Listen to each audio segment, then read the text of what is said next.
This is the AR Minute from Augmented World Expo 2022, and today I'm talking with Kyle Morrand, who is the CEO of 302 Interactive.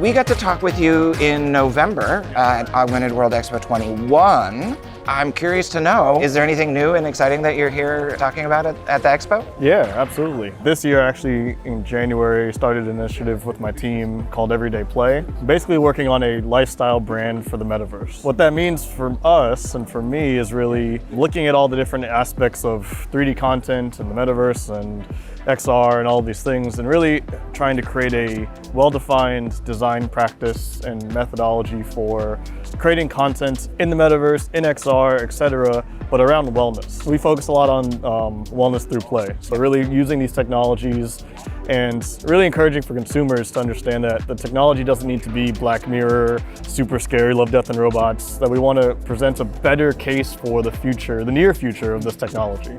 I'll give you an example, like we've done a project, VR physical therapy. Physical therapy is an important concept, it's very strict, it's got HIPAA compliant rules, there's all these business legalities, but at the end of the day, we're creating an experience for children and taking that experience, making it playful. And really, I think the important aspect that our clients like is that it's not just about the playful experience in VR, but we're actually making the job of the therapist easier by creating a data-driven application so that they can then play with their students and they get to engage more and create this level of play and engagement that makes their job fun as well as makes the patient's experience also fun.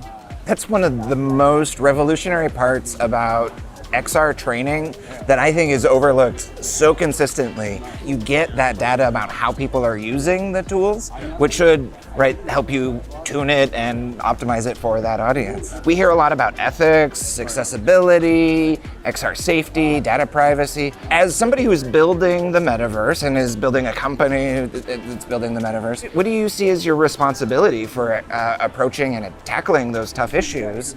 And are there any that you're specifically tackling in your work now? We do a lot of business applications. So in healthcare, we follow HIPAA compliance. In education, we follow the Student Privacy Act. In government simulation, we have secret clearance and all of these different aspects. But when it comes to the metaverse and NFTs and the Wild West of all this AR, VR stuff, there's no barrier. And while that seems exciting for creators, it is also dangerous for consumers. And I think there's a lot of standards and really just good compliance practices that it's more to me like it's not a barrier. You don't want to create a barrier, but you do want to create good guidelines for new creators to come in and be able to participate in a healthy environment. Standards give us a safe place to play and an understanding of what the expectation should be. Absolutely. The last question that we have is just a simple fill in the blank. So please finish this sentence. The future is? Playful. That's an easy one. Playful. Easy. That's easy. Is there anything you want to expand on that? Yeah.